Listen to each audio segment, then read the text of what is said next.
अस्सलामुअलैकुम everyone, I hope you all are fine and fresh by the grace of almighty Allah. तो आज की इस वीडियो में हम HCF means highest common factor find out करेंगे 28, 70 एंड 294 का बाय प्राइम फैक्टराइजेशन मेथड। इस मेथड में हमारे पास यहाँ दो या दो से ज़्यादा जितनी भी वैल्यूज होती हैं, जब भी हम उसका एचसीएफ या एलसीएम फाइंड आउट कर रहे होते हैं बाय प्राइम फैक्टराइजेशन मेथड, तो हमें सबसे पहले इन तीनों वैल्यूज़ के अलग अलग प्राइम फैक्टर्स फाइंड आउट करने होते हैं। जब भी हम किसी वैल्यू के प्राइम फैक्टर्स फाइंड आउट करते हैं तो वो हम किस तरह करते हैं, तो उन्हें हम उन वैल्यूज़ को प्राइम नंबर से डिवाइड करते हैं और कम्प्लीटली डिवाइड करते हैं जब तक कि हमारे पास 1 ना आ जाए। प्राइम नंबर्स कौन से नंबर्स होते हैं? वो नंबर जो सिर्फ दो ही टेबल्स में आते हैं प्राइम नंबर्स कहलाते हैं।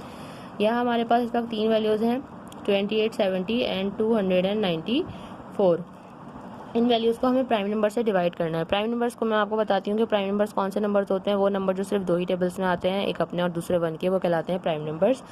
जैसे कि 2, 3, 5, 7, 11 और ये इसी तरह कंटिन्यू रहते हैं। ये तमाम वो टेबल्स हैं, वो नंबर्स हैं जो सिर्फ और सिर्फ अपने टेबल में आते हैं और 1 के टेबल में आते हैं और किसी तीसरे टेबल में नहीं आते। अब हमें क्या करना है, इन तीनों वैल्यूज़ के प्राइम फैक्टर्स फाइंड आउट करने के लिए इन प्राइम नंबर्स में से जिस स्मॉलेस्ट प्राइम नंबर से जो वैल्यू डिवाइड हो रही है उसे कम्प्लीटली डिवाइड करना है जब तक कि हमारे पास 1 ना आ जाए। इस तरह हम इनके प्राइम फैक्टर जो फाइंड आउट करेंगे और उसके बाद उन प्राइम फैक्टर्स की हेल्प से हम इसका एचसीएफ या एलसीएम ईजिली फाइंड आउट कर सकते हैं। सबसे स्मॉलेस्ट प्राइम नंबर 2 है और 2 का डिविजिबिलिटी रूल है कि अगर किसी वैल्यू के लास्ट में इवन नंबर या फिर 0 हो तो वैल्यू 2 से कम्प्लीटली डिवाइड हो सकती है। यहाँ हमें तीनों ही वैल्यूज 2 से डिवाइड होती हुई नजर आ रही है, तो उसे 2 से डिवाइड करना स्टार्ट करेंगे। 2 के टेबल में 2 आता है 1 पे, 8 आता है 4 पे, ये बन चुका है 14। अभी भी 2 से डिवाइड होगा। 2 के टेबल में 14 आता है 7 पे, 7 खुद एक प्राइम नंबर है, 7 को हमें 7 से ही डिवाइड करना है क्योंकि 7 के टेबल में 7 आता है 1 पे।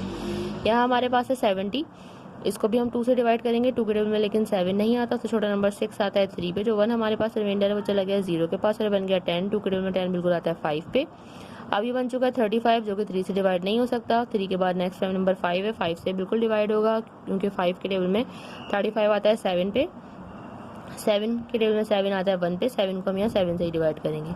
294 है, इसको हमने 2 से डिवाइड करना स्टार्ट करना है क्योंकि इसके लास्ट में इवन नंबर है। 2 के टेबल में 2 आता है 1 पे, 9 नहीं आता, तो छोटा नंबर 8 आता है 4 पे, जो 1 हमारे पास रिमाइंडर है वो चला गया 4 के पास और बन गया 14।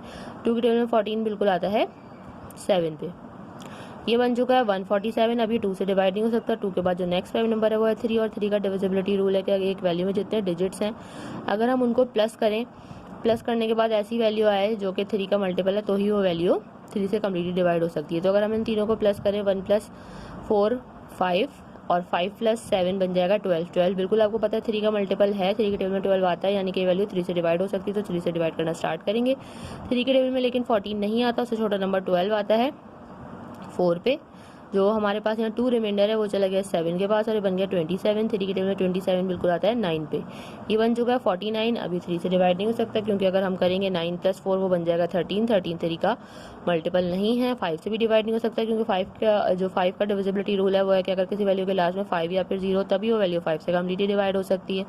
5 के बाद नेक्स्ट नंबर 7 है और 7 से 49 बिल्कुल डिवाइड होगा क्योंकि 7 के टेबल में 49 आता है 7 पे और 7 खुद प्राइम नंबर है, 7 को हमें 7 से ही डिवाइड करना है क्योंकि 7 के टेबल में 7 आता है 1 पे। तीनों के प्राइम फैक्टर्स फाइंड आउट कर चुके हैं। अब तीनों के प्राइम फैक्टर्स 1 बाय 1 लिखेंगे। 2 × 2 × 7, उसके बाद हम 70 के प्राइम फैक्टर्स लिखेंगे जो कि हैं 2 × 5 × 7। लास्ट में हम लिखेंगे 294 के प्राइम फैक्टर्स जो कि हमारे पास आए हैं 2 × 3 × 7 एंड × 7। अब लिखेंगे हम कॉमन फैक्टर, ऐसे फैक्टर जो कि तीनों में मौजूद हैं और जिनका पेयर बन रहा है उनका हम पेयर बना लेंगे। एक 2 का पेयर बनता हुआ नजर आ रहा है, जिसका पेयर बनता जाएगा वो पेयर बन के बाहर आ जाएगा, उसे हमने एक बार लिखना है। उसके बाद हमें दूसरा कौन सा पेयर बनता हुआ नजर आ रहा है, दूसरा हमें एक 7 का पेयर बनता हुआ नजर आ रहा है, पेयर बन के बाहर आ गया, इसे भी हमने एक बार लिख लिया। बस जिनके तीनों में पेयर हमें बनते हुए नजर आएंगे उसी का हम पेयर बनाएंगे। जिनका 2 में पेयर बनेगा वो हम नहीं बनाएंगे, वो हम एलसीएम में करते हैं। एचसीएफ के लिए ज़रूरी है कि तीनों में पेयर बनेगा तभी पेयर बनाएंगे। जो कॉमन फैक्टर्स हमारे पास यहाँ आ चुके हैं इनको कर देंगे आपस में मल्टीप्लाई, तो हमें पता चल जाएगा इन तीनों का हाईएस्ट कॉमन फैक्टर कौन सा है। 2 × 7 = 14। हमारे पास यहाँ हाईएस्ट कॉमन फैक्टर आ चुका है जो कि है 14। देखा आपने कितनी जल्दी से हमने जो है highest common factor find out कर लिया है 28, 70 एंड 294 का। आई होप कि वीडियो आपको अच्छे से समझ आई। अगर वीडियो आपको पसंद आई तो इसे लाइक और शेयर जरूर करें और मेरे चैनल को भी सब्सक्राइब करें। इंशाल्लाह बहुत जल्द मिलती हूँ आप सभी नेक्स्ट वीडियो में।